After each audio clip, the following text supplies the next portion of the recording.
Estamos aqui com a Luciana. Oi, Luciana. Oi, seja bem-vinda. Obrigada. Você pode se apresentar pra gente? Sim, eu sou a Luciana, sou educadora, sou professora também, né, pedagoga. Atualmente eu estou na diretoria do Movimento Vidas Negras com Deficiência Importa, do Instituto Vidas Negras com Deficiência Importa, fazendo e trazendo essa intersecção entre raça e deficiência dentro do debate de deficiência no Brasil. Então, basicamente, nossa organização atua em dois pontos, dentro do movimento negro, pautando deficiência, acessibilidade, e dentro do movimento de pessoas com deficiência, pautando racismo e raça e todas as coisas envolvidas que impactam as pessoas negras com deficiência. Acho que como missão, assim, a gente tem também de criar solidariedade entre movimentos que têm pontos convergentes em comum, que é o caso da pessoa negra com deficiência. Eu sou uma mãe de um menino autista, não oralizado, de 7 anos, que teve diagnóstico com 1 ano e 9 meses. Depois do meu filho, eu tive o diagnóstico de autismo. E a partir disso, eu comecei a se envolver com isso. A ir para as redes sociais e falar sobre a questão de raça e deficiência dentro do autismo. Esse debate ele foi amplificando e começou a atingir outras pessoas. E aí vem a criação do instituto que eu fui no início. E como você lidou no início com o diagnóstico do seu filho? Quando saiu ali, olha, ele é autista. E antes disso, o que fez você ir atrás? Né? O que acendeu um alerta ali? Você falou assim, existe algo aqui, eu tenho que investigar. Sim. Meu filho foi diagnosticado muito cedo. Então, ele é um menino que teve diagnóstico com 1 ano e 9 meses. É bem cedo mesmo. Ainda mais na realidade que a gente tem. Isso. E ele... E assim, eu era uma professora da educação infantil nessa época, né? Trabalhava com educação infantil. E eu via que ele não tinha algumas questões. Ou que tinha algumas coisas que eram um pouco diferentes de outras crianças que eu já tinha atuado. Por exemplo, a comunicação dele não era sobre não falar. Eu nunca me importei muito com essa questão da fala, porque eu sabia que tinha o tempo da criança, que tinha uma série de coisas. Mas era sobre ele estar sempre gritando, e parece que ele estava sempre sofrendo para se comunicar quando ele usava fala. Então eu ficava com aquela sensação de que meu filho quer falar alguma coisa, mas não está conseguindo. E por que ele não está conseguindo?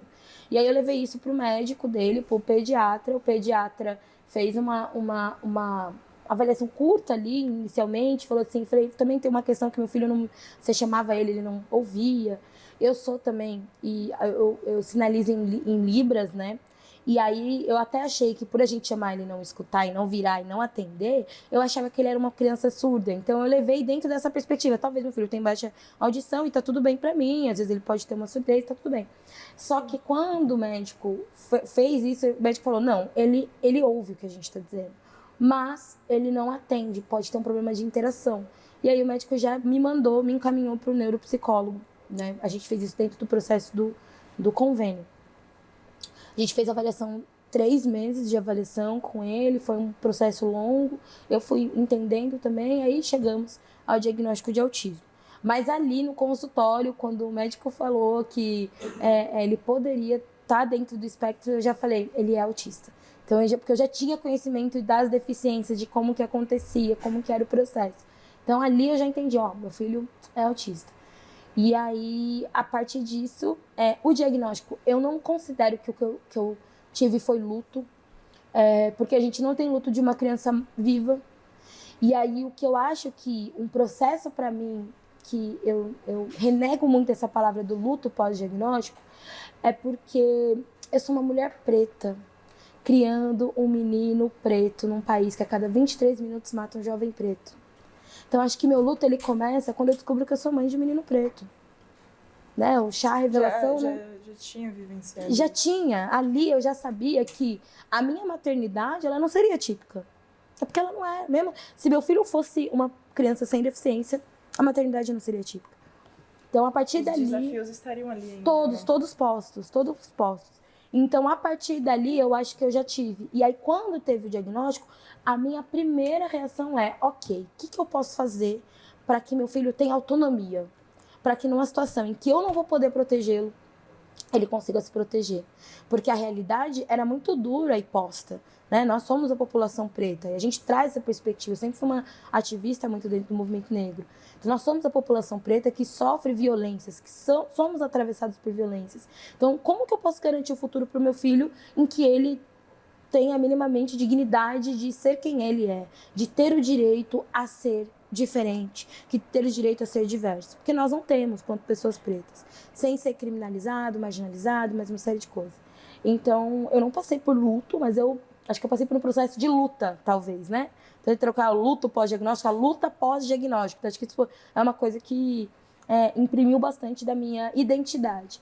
E aí, nesse processo de reconhecer, tentar tornar o ambiente mais acolhedor para o meu filho, eu também tive o meu diagnóstico. E aí, o meu diagnóstico, ele vem num processo muito engraçado de olhar pro meu filho e falar assim, caramba, tudo que as pessoas estão dizendo que meu filho faz que não é normal, para mim era perfeitamente comum, porque eu sou uma criança autista e se bobear, porque a gente não tem um diagnóstico formal da minha mãe, criada por uma mulher preta autista. Então, a gente é de uma família neurodivergente. Então, essa perspectiva para mim foi muito importante, assim, dentro desse contexto, né? Como que eu me entender quanto mulher negra autista foi a partir do meu filho. Então, eu até brinco que eu acho que a história do Luiz, a gente tem a história da Luísa Marim com o Luiz Gama, né? E meu filho, não por um acaso, se chama Luiz. E a Luísa Marim, ela fala muito dessa perspectiva de renascer a partir do filho. E eu acho que isso aconteceu comigo. E por incrível que pareça, meu filho santo também se chama Luiz. E eu renasci a partir dele. Então, acho que essa foi um processo natural e que me aliviou saber que eu era uma pessoa autista, sabe? Me deu Para você, essa questão do alívio é uma coisa que eu ouvi aqui algumas vezes, porque é comum isso, né? Porque você vive uma vida onde você passa por situações que você não entende porque você está vivendo aquilo ou porque você é daquele jeito e porque algumas pessoas têm facilidade em lidar com determinada situação e para você aquilo pode ser mais difícil, mais pesado, mais cansativo. E aí quando vem o diagnóstico, vem essa compreensão, né? Esse olhar de mais carinho para a sua história, né? E você teve esse momento de olhar para trás e olhar para a sua história e se entender, né? Talvez, quanto mulher preta, mãe, assim, né? Essa foi a primeira vez que eu olhei para minha história. Foi a partir do meu filho. Foi a primeira vez na vida que eu tive a oportunidade de olhar para mim com mais cuidado. Sem esse processo de quem mais eu tô cuidando? Porque a luta é tão grande, né? Isso, quem mais eu tô cuidando? Eu preciso cuidar. Isso é muito forte em mulheres negras, né? A gente é formada para isso. E aí eu acho que quando meu filho teve o diagnóstico de autismo, eu olhei para ele e me percebi. E aí foi quando eu tive esse cuidado comigo, sabe? De olhar e de alívio. E aí, sim, de fato, a minha adolescência foi terrível. Eu sou uma pessoa autista com altas habilidades acadêmicas, mas, por exemplo, eu sou uma pessoa autista que é considerada, quando eu estou em situação extrema de crise, nível 2 de suporte. Porque tenho várias questões. Eu tenho a questão de não saber muito bem a hora de ir ao banheiro, de não lembrar de comer. Então, a vida comigo eu faço um monte de coisas e não como. Então tem uma série de coisas que de consciência corporal de mesmo. consciência corporal que me atrapalharam e que durante muito tempo eu tratava como nada, como é só uma ausência de cuidado comigo, e que quando eu descobri que eu era autista, que eu precisava de um suporte, e aí depois foi uma série de percepções, assim, durante toda a minha vida eu precisei de uma pessoa do meu lado para me ajudar, me dar suporte, sabe, para me orientar, para dizer as intenções. Então eu sempre tinha um amigo que sempre me falava, essa pessoa está sendo maldosa com você, essa pessoa está sendo isso. Então isso sempre foi uma realidade dentro do meu processo de vida. Só que eu não me atentava que isso era um suporte. Entendeu? E era sempre muito difícil romper com essas pessoas, por mais que elas não fossem tão legais. Então, às vezes a pessoa poderia ser muito maneira, mas às vezes a pessoa tinha os próprios interesses, as próprias questões e também poderia ser violenta. E aí eu tinha dificuldade de romper com isso. Isso muito através... Porque, de certa forma, criava uma relação de dependência. De dependência. Então, isso sempre me atravessou muito. E era muito dolorido e difícil. E aí também era muito dolorido e difícil esse processo de socialização. Então, os professores sempre ficaram me questionando. Cara, mas você é uma aluna nota 10, você entende de temas muito complexos. Por que você não consegue socializar? Por que é tão difícil conversar com seus colegas? Sabe? Por que é tão complicado conversar? Por que você tem que... E aí, isso sempre foi posto. Só que, por eu ser uma pessoa negra, uma mulher negra, eu acho que isso era posto do lugar de que eu só era muito difícil de lidar mesmo. Sabe? E às vezes até uma falta de interesse das pessoas de se aproximarem também. Né? Sim, eu tenho a sensação também que, com a idade foi passando e foram vendo que isso não ia melhorando, porque aí fala, não, isso é maturidade, não sabe fazer, então, beleza. Mas quando a idade foi passando, as pessoas começaram a me atribuir diagnósticos que têm um estigma de agressivo. Então, esquizofrenia, TAG, bipolaridade, que são diagnósticos mais pesados, em tese, né? Porque eu não acredito nisso, mas são diagnósticos... Mas é a visão das pessoas Mas é sobre uma visão, exatamente, é sobre uma visão mais estigmatizada sobre a pessoa negra. Então, se eu fosse uma pessoa bipolar, se eu fosse uma pessoa com TAG, né? Se eu fosse uma pessoa esquizofrênica, mas que fosse submetida ao tratamento correto e desse tudo certo, beleza. Então, tipo assim, pra mim tava tudo bem. Mas eu fui submetida a um monte de tratamento, fui submetida a hipermedicalização, fui submetida a um monte de coisa. E no fim, não era. Então, isso tem muito a ver com raça. É um ponto central do porquê que eu sou diagnosticada com autismo tardiamente. Outras mulheres negras também têm a mesma percepção. Outras mulheres negras são diagnosticadas tardiamente. Isso é um ponto central do processo de entender o diagnóstico de autismo. E muitas vezes não é nem relacionado somente ao autismo. É igual você falou de outros deficiências, transtornos, que às vezes é tratado com uma certa naturalidade, no sentido de que é esperado que uma mulher negra seja descontrolada, um exemplo, assim, né? O estigma tá aí, né? Que seja agressiva, ou que seja hipersexualizada. Porque, por exemplo, a bipolaridade tem essas questões, né? Às vezes de alguma agressividade, ou a hipersexualização, que é um sintoma, né? Que pode acontecer no transtorno bipolar. E as pessoas tratam, tipo assim, é só uma mulher preta sendo preta. É isso, é o que espera. E não é assim, né? E muitas vezes também eu acredito que tem uma visão de força.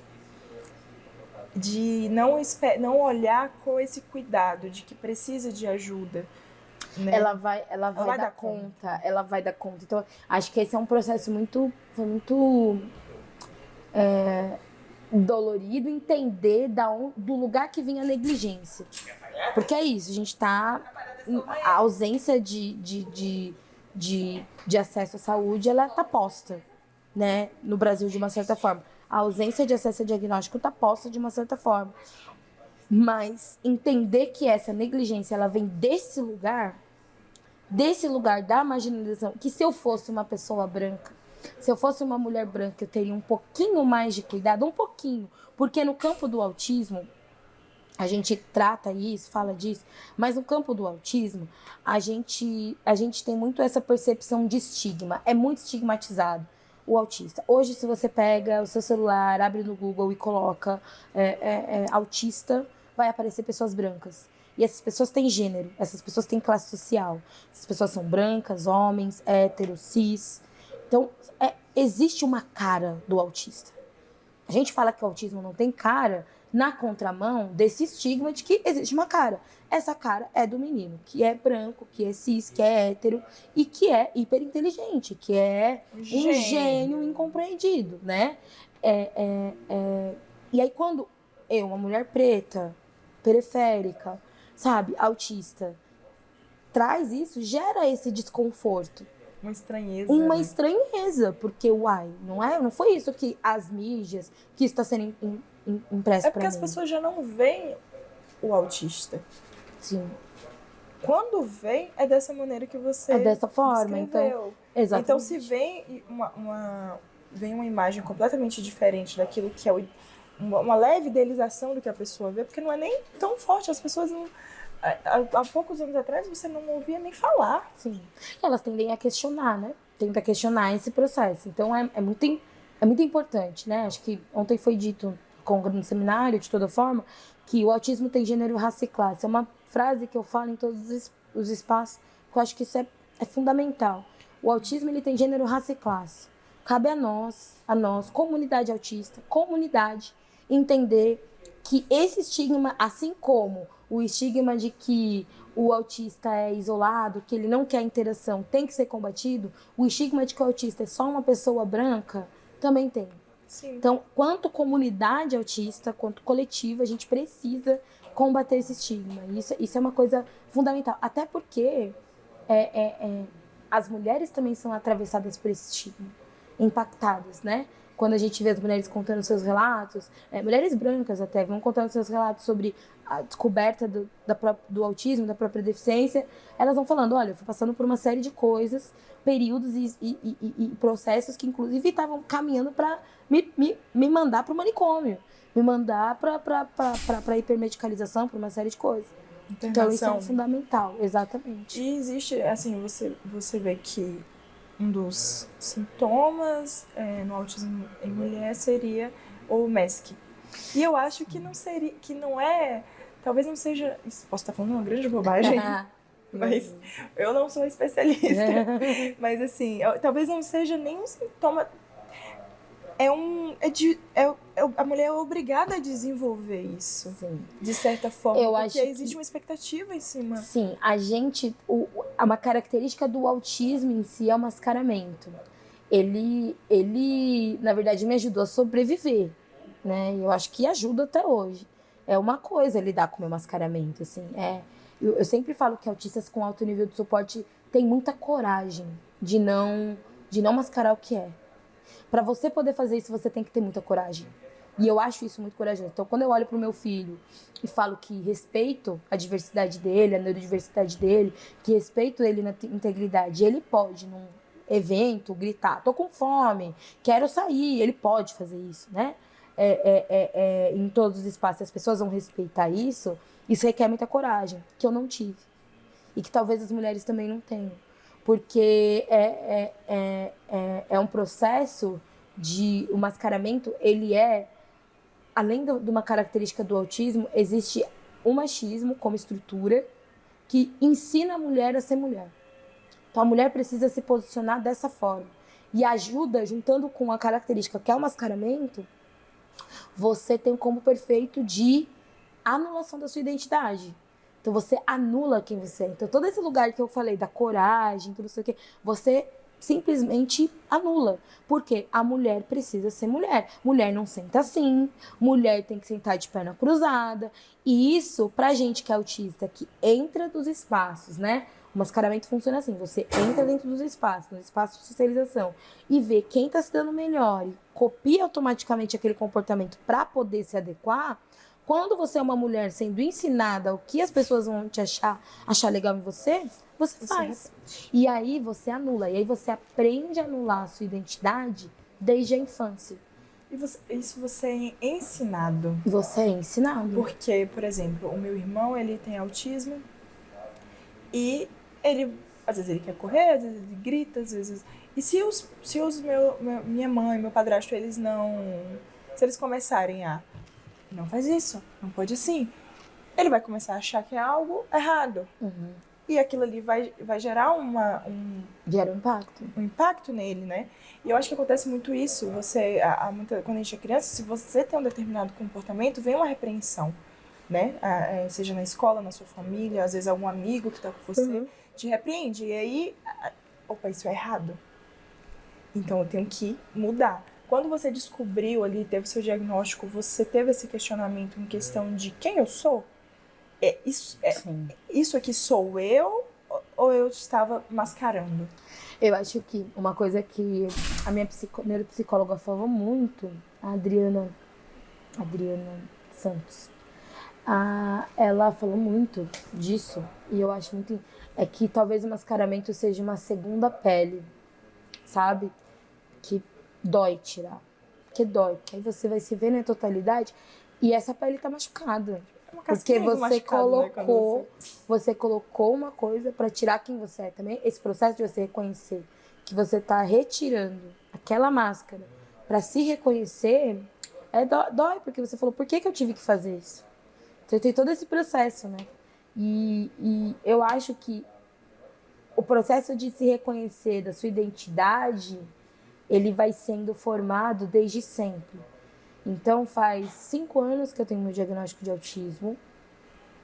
E eu acho que faz 5 anos que eu lido com a minha deficiência. Muitos momentos a gente tá de bem. Eu tenho orgulho de quem eu sou, da minha deficiência. Muitos momentos eu não tenho, não. Muitos momentos eu não queria ter. Muitos momentos, porque a gente sempre fala do autismo a partir dessa perspectiva positiva. Mas a gente sempre tem que entender também que há muitos momentos e tudo que você queria ser uma pessoa com deficiência para poder acessar os espaços. É duro, mas isso faz parte da nossa identidade, porque é a partir disso que você fala, ok, nem todo dia você tá bem. Que é a mesma coisa, acho que quando a gente associa isso com a raça, um pouco também. Tem dia que você fala que se eu fosse uma pessoa branca, isso não me aconteceu.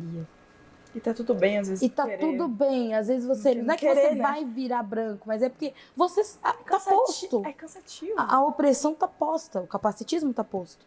Mas a partir disso você fala, isso também eu só faço porque eu sou uma pessoa negra. Porque se eu não fosse uma pessoa negra, eu não faria isso. Eu não me importaria com isso. Então, e aí isso também atravessa. Paradoxo. É um paradoxo. Isso também atravessa a identidade autista. Então, tudo que eu queria era não ser autista. Mas, no outro momento, você fala, eu só fiz isso porque eu sou autista. Se eu não fosse, talvez eu não estaria aqui. Mas eu acho que é aquela frase que fala as dores e as delícias de quem as dores e as delícias de ser então, quem a gente não divide, sabe? Você vai ter para acessar. Eu moro no meu apartamento, pego o sol da tarde. E eu queria o sol da tarde, porque por causa do pôr do sol. Eu amo o pôr do sol, eu gosto de ver o pôr do sol. E às vezes à tarde faz um calor terrível.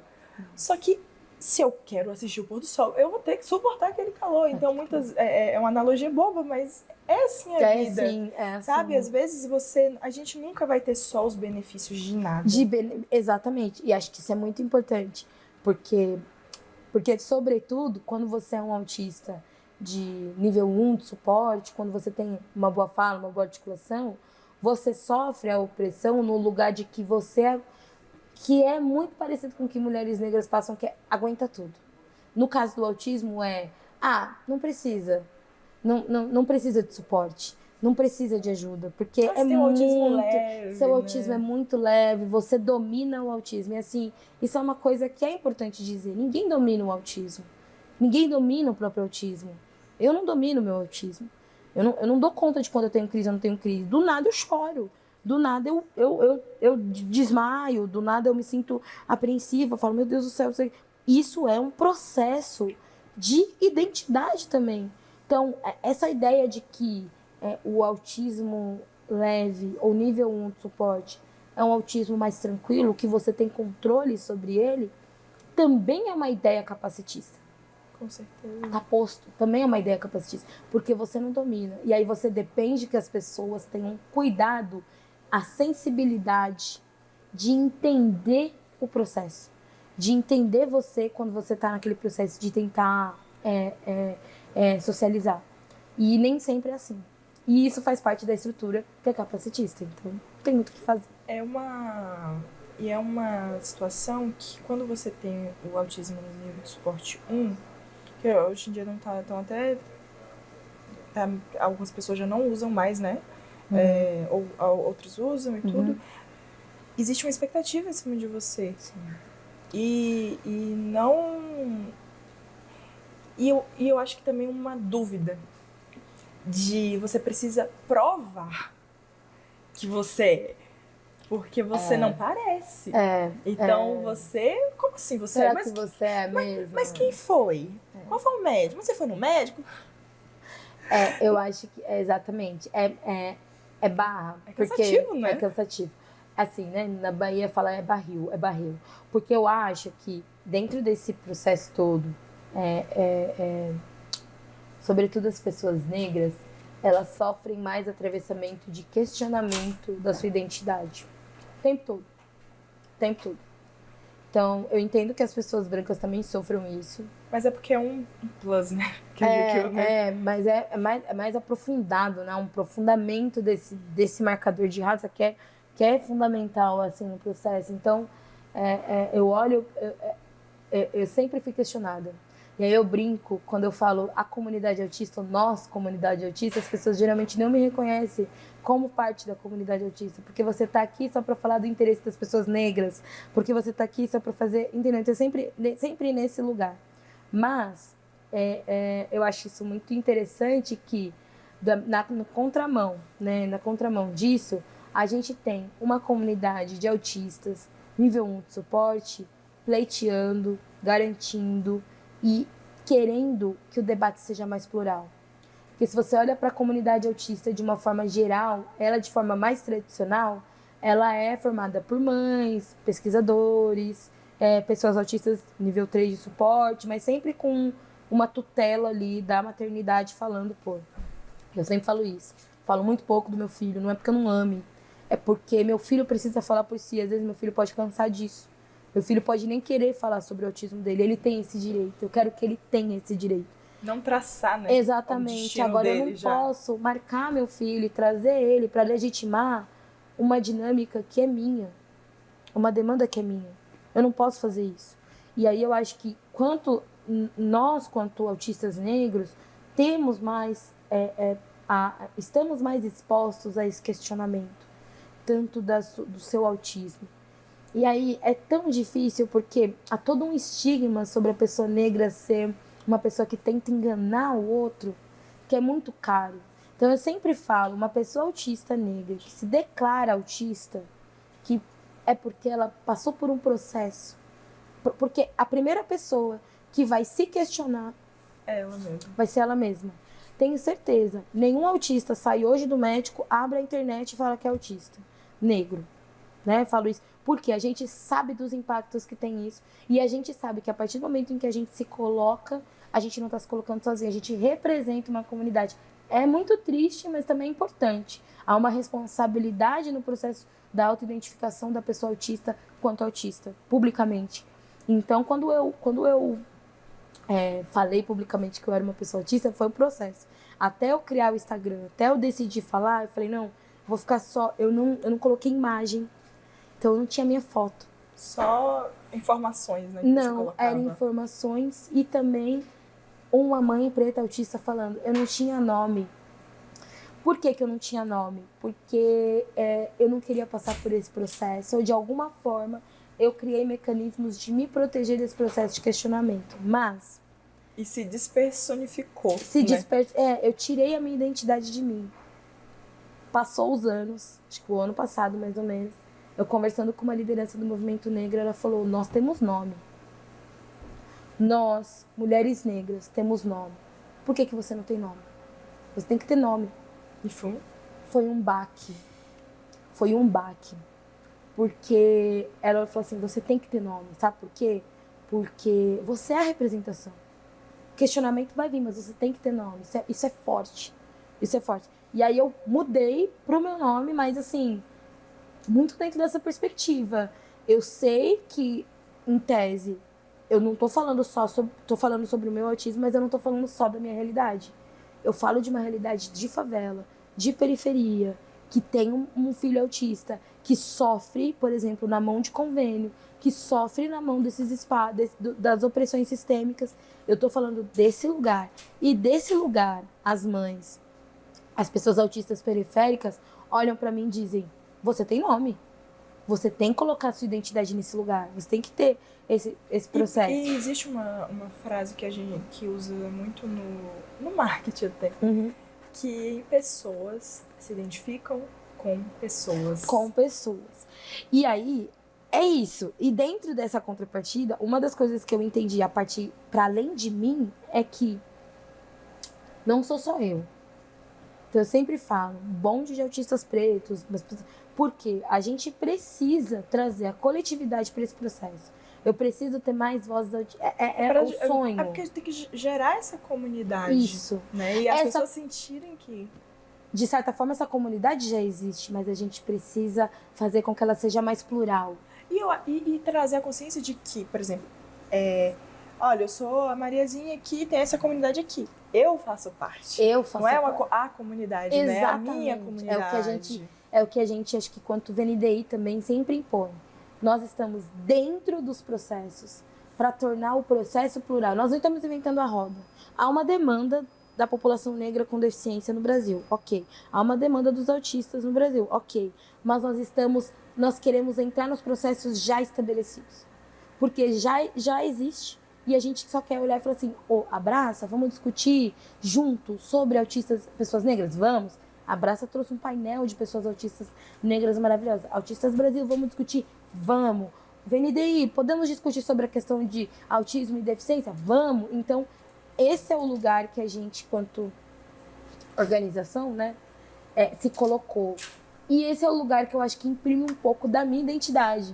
Que acho que eu sou essa pessoa que propõe, que tenta colocar pessoas juntas. Eu sou uma pessoa coletiva, eu não consigo me colocar, né? Você não estabelece a liderança porque você quer ser líder. Você é reconhecido pela sua comunidade e você só pode ser líder enquanto a sua comunidade te reconhecer. E é isso, é contínuo. Pessoas se identificam com pessoas, mas é contínuo. E é a partir disso que eu trago. Então, isso tem muito da minha identidade quanto pessoa autista, quanto pessoa também. Eu sempre brinco que talvez, se eu não fosse autista, talvez eu tivesse até outra percepção política. Eu não sei nem se eu estaria aqui, mas né? muda. Mas faz parte de quem eu sou. O seu olhar hoje é um olhar a partir de quem você é. De quem você é, atravessa totalmente. Por exemplo, isso é uma demanda que a gente sempre tem, né? Com outras deficiências. A deficiência é uma parte de quem eu sou. E pra gente que é autista, a deficiência, ela é quem nós somos. Não há como eu ser outra pessoa senão uma pessoa autista.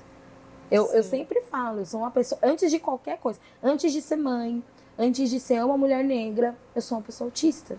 Sim. E sou uma mulher negra.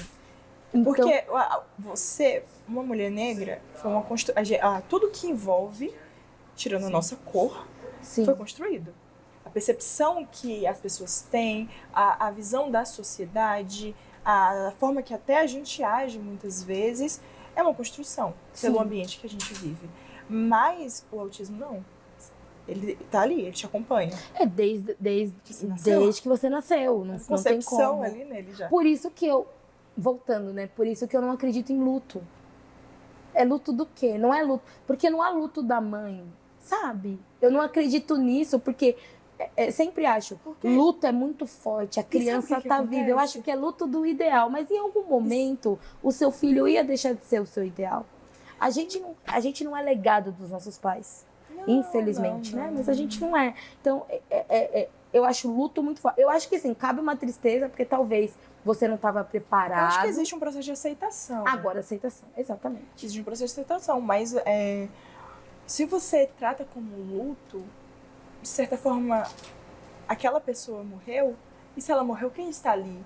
E se não é mais uma pessoa, desumanizou. O que é, né? Exatamente. Então é muito importante, assim, de ter um olhar enxergando as dificuldades, os desafios, mas o olhar de perceber que independente é uma pessoa, é um ser humano com personalidade, com sentimentos, com vontades. Eu acho que talvez pode ser luto do sentimento de controle que o pai tem, que é normal da paternidade, da maternidade. Né? Tá tudo bem, a gente sempre tem esse processo de nossa, eu quero que meu filho seja jogador de futebol, seja cantor, seja arquiteto, seja advogado. Você sempre vai pensar sobre isso. É o luto das próprias expectativas. Mas é o luto das próprias expectativas. Mas também não significa luto, mas não significa que o não seu filho vai não vai acontecer. Poder. Exatamente. Entendeu? Mas é isso, eu acho a palavra luto muito forte. Eu acho que a gente pode usar outras palavras dentro desse processo, E assim, eu não acho sozinha, porque é muito comum, né?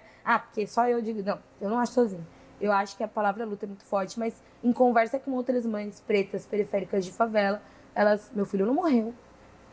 Meu filho não morreu. Sim, tem uma tristeza do que meu filho vai sofrer dentro da sociedade capacitista, mas há uma tristeza de saber. Mas também há uma tristeza que eu sou uma pessoa preta, periférica, e estou num estado que mata um jovem negro a cada 23 minutos. Sim, e essa tristeza que vem junto também com o alívio. Com alívio, com Porque alívio. agora, eu imagino que para os pais, vivenciar o sofrimento do filho e não saber como ajudar, o que precisa ser feito, igual você falou que você viu seu filho, você falava, ele está sofrendo para se comunicar.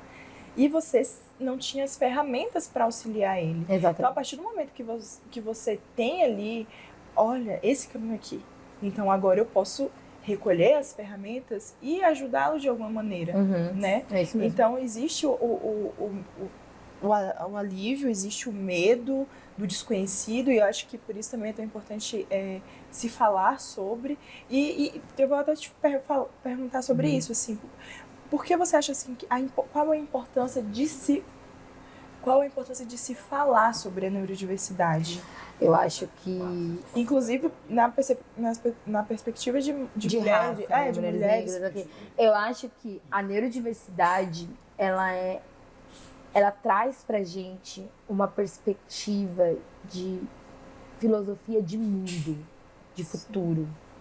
Sabe? A gente falou muito disso, né, nos primeiros dias de seminário, sobre céu, chão de escola, né, o chão e o céu. E que talvez o chão seja a realidade e o céu seja a utopia. E eu acho que a neurodiversidade, ela traz uma perspectiva de mundo. Porque não é sobre acolher o diferente, é sobre, na diversidade, não há normalidade. Dentro de um contexto de diversidade, não tem espaço para o normal. Porque ninguém é normal, porque ninguém é normal. Entende? Então, a neurodiversidade traz essa perspectiva de mundo mesmo, sabe? De um mundo possível em que todo mundo vai ser acolhido, acessível, todo mundo. Que entra na utopia. Na utopia, mas é importante. Eu vi o Davi Rodrigues falando muito mas sobre muito importante isso. Não tem como a gente falar da neurodiversidade, descolar ela e falar, ela é muito utópica, é um conceito, porque ele é um conceito acadêmico em disputa, está sendo disputado dentro da academia, mas na perspectiva de que existem autistas pautando. Nós somos neurodivergentes, nós não somos atípicos. Nós não somos atípicos, não há uma tipicidade. E a neurodiversidade traz essa perspectiva. E pensando raça, como que isso relaciona com a nossa vivência, né, quanto autista preto. Então, dentro desse mundo diverso, desse mundo neurodiverso, a relação com a raça ela é fundamental. Porque dentro desse mundo, a gente está incluído. Sim. Dentro desse mundo, as nossas perspectivas, elas são validadas. Então, para mim, o melhor caminho que a gente tem é de pensar a neurodiversidade dentro dessa perspectiva de diversidade, variabilidade ilimitada, não tem limite de mentes e corpos e comportamentos e como você quer chamar, de pessoas. Então, trazer isso pra gente é muito importante, é fundamental. E por isso que eu acho que eu me coloquei como ativista da neurodiversidade, sabe? Por isso que foi o que me fez o olho brilhar quando eu li e estudei sobre neurodiversidade. Falei, caramba, é disso daqui, sabe? A gente tá falando disso, a gente precisa pensar sobre isso. Porque há uma beleza na diversidade, sabe? Há uma beleza. É bonito você ver a diversidade acontecendo na sua integridade, sabe? Na sua totalidade. As pessoas das suas diversas formas sendo respeitadas, sabe? Então, há uma beleza nisso. E ouvidas. Né? Então, há uma beleza nisso. E eu acho que se a gente deixar de ver essa beleza, o que fica? Sabe? O que fica pro meu filho? Não sobra nada. E aí, não é nem pra mim, que talvez eu não veja mudança no mundo que eu tô tentando propor, mas o que fica pro meu filho, sabe? O mundo não acaba na gente, né? Não, e é isso. Então, A neurodiversidade é uma perspectiva de mundo, de filosofia de vida, de contexto e de trazer essa ideia de que o normal acabou. Não há normal, né? Há diverso, não há normal. Sim. E nunca houve, né? Nunca houve. Nunca houve. A diversidade, ela sempre esteve presente e foi, muitas vezes, silenciada, escondida. Exatamente. A tentativa, né, de esconder. E qual o impacto, assim, que você vê do seu trabalho hoje? Assim, você tem, às vezes, com mães, com crianças, e você vê e fala assim, cara, é isso. Se eu pudesse resumir em uma palavra, eu acho que é representatividade. Eu sempre tive muita relutância em me reconhecer como uma pessoa representativa. Porque eu sou muito comprometida com o coletivo mesmo. Então eu sempre acho que eu não estou falando só sobre mim, eu sempre tenho uma responsabilidade, mas eu acho que o meu trabalho impacta na representatividade. Quando autistas negros chegam em mim e falam, eu me vejo em você, sabe? Coisas que eu não pude falar para ninguém, porque não teve outras pessoas fazendo isso, eu falo, faz sentido, sabe? Quando uma pessoa autista preta com alto nível de suporte olha para mim e fala, você me trouxe uma perspectiva nova de vida. Agora eu me sinto capaz de poder fazer. Ou eu sinto que é possível, que tem uma luz no fim do túnel, que eu não vou ser silenciado, que eu não vou ser institucionalizado. Eu me sinto gente. Isso não tem como. Não tem como. Há um impacto. E eu acho que se a gente pode resumir uma palavra, é representatividade. E acho que outra palavra é amplificar essas vozes, sabe? É um comprometimento, uma preocupação muito forte minha, que é como a gente proporciona, e a gente atua em campo nacional e internacional também, quanto VNDI, mas tanto aqui em outros países, em outros espaços, como a gente proporciona vozes de pessoas que são mais impactados falarem em espaços de poder, né? Como que essas vozes vão falar? Num congresso da ONU, num espaço que está discutindo capacidade jurídica, essas vozes precisam ser escutadas. Elas não precisam ser... a gente não tem que dar voz, mas a gente tem que amplificar. Olha, a gente é um eco, né? Que a gente é o instrumento para que outras vozes sejam. E eu acho que isso é o resultado do que a gente vivenciou nesse seminário, sabe? Trazer isso para o seminário é muito importante. A gente viu na prática, na materialidade, o impacto do reconhecimento, da representatividade e da amplificação de vozes. Sim, o ocupar os espaços. Você precisa ver autistas num lugar de poder e que não seja também, mas nos lugares. Você precisa ver pretos, você precisa ver essas pessoas, porque senão ninguém vê, não existe ali, sabe? Isso aqui existe, eu tô vendo, mas se eu não vejo, sabe? Fica no mundo das ideias. Então as pessoas precisam começar a ver e respeitar, e se não respeitar por vontade, respeite porque vai precisar respeitar, porque aquelas pessoas elas vão estar ali, elas não vão sair porque você quer, sabe? Porque alguém não aceita. Exatamente. Então precisa existir esse de tomar, né, esses lugares assim, de estar presente. Tomar mesmo. Acho que essa é a palavra, é tomar esses lugares que eram nossos por direito, né? Sim. Que é nosso, porque o lema do debate de deficiência é nada sobre nós sem nós. Então, se não pode ser nada, absolutamente nada sobre nós sem nós, então que não seja sem nós. A gente tem que estar nesses espaços. Sim. E pra gente finalizar aqui, que também você quer almoçar. Tá? Porque você já falou que você fica tem sem que ser comer. Lembrado, tem que ser lembrado de não comer. Então você tem que almoçar, eu também. Mas eu não esqueço de comer. Não esquece, tá lembrando, né? Tô lembrando. Mas assim, só pra gente finalizar e fechar aqui, diversidade pra você é... Nossa, é muita coisa. Eu acho que diversidade é... Caramba, isso é muito forte. Acho que diversidade é garantia integral do direito de ser. Sabe? É a sociedade, o Estado, todo mundo bancar você ser você. Sabe? Com respeito, com...